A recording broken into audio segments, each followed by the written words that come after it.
আপনি কি জানেন, ব্রহ্মাণ্ডের সবচেয়ে ভয়ঙ্কর দানবকেও যখন দেবতারা হারাতে পারেননি, তখন জন্ম হয়েছিল এক এমন শক্তির যার পায়ের চাপে কেঁপে উঠেছিল স্বয়ং পৃথিবী। একদিকে দশভুজা দুর্গা, যিনি শৃঙ্খলা আর শান্তির প্রতীক, অন্যদিকে আদিম ও অকৃত্রিম সংহারের দেবী হলেন কালী। কিন্তু কখনো কি ভেবে দেখেছেন যে এই দুই মহাশক্তির মুখোমুখি লড়াই হলে কে জয়ী হতো? কার শক্তিতে এই গোটা মহাবিশ্বের শেষ গন্তব্য লুকিয়ে আছে? আজকের ভিডিওতে আমরা উন্মোচন করব হিন্দু ধর্মের সবচেয়ে বড় রহস্য, কালী বনাম দুর্গা, অর্থাৎ কালী এবং দুর্গার মধ্যে কে বেশি শক্তিশালী।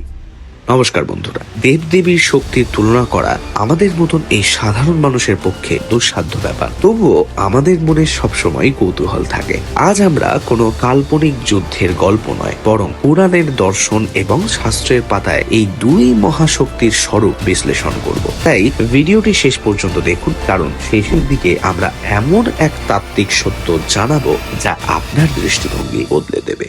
দেবী দুর্গা কোনো একক দেবতা নন। তিনি হলেন ব্রহ্মা, বিষ্ণু ও মহেশ্বরের সম্মিলিত তেজের প্রকাশ।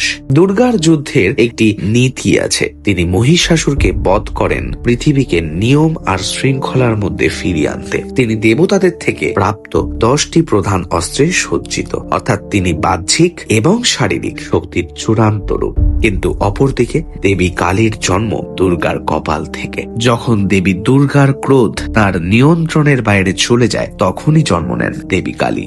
কালী মানে সময়, আর সময় সবকিছুকে গ্রাস করে। দুর্গা যেখানে অসুর বধ করেন, কালী সেখানে অসুরকে গ্রাস করেন। কাজেই দুর্গা যেখানে শান্ত ও বীরত্বের প্রতীক, কালী কিন্তু সেখানে আদিম ও বুনো ক্রোধ। কারণ তাকে শান্ত করতে স্বয়ং মহাদেবকে তার পায়ের নিচে শুয়ে পড়তে হয়েছিল।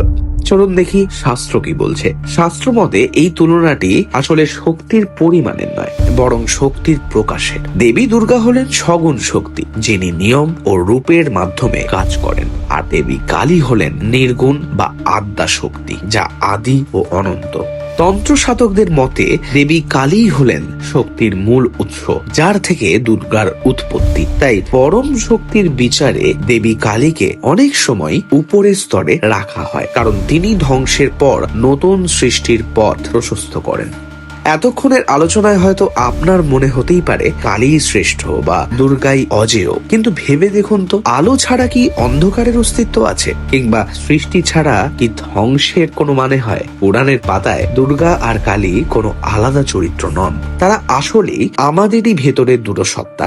যেমন আমাদের ঘরের মা, বোন বা স্ত্রী যখন ধৈর্যের সাথে সংসার আগলে রাখেন, তখন তিনি দুর্গা। কিন্তু যখন তার সম্মান বা অস্তিত্বের উপর আঘাত আসে, তখন তার ভেতর থেকেই বেরিয়ে আসে কালীর সেই সংহারী রূপ। তাই লড়াইটা শক্তির শ্রেষ্ঠত্বের নয়, লড়াইটা প্রয়োজনের। দুর্গা আমাদের শেখান কিভাবে জীবনকে সুন্দর করে সাজাতে হয়, আর কালী আমাদের শেখান কিভাবে সমস্ত ভয় আর মায়াকে তুচ্ছ করে সত্যের মুখোমুখি দাঁড়াতে হয়। তাই ভিডিওটি শেষ করার আগে আপনাদের কাছে আমার তরফ থেকে একটা প্রশ্ন।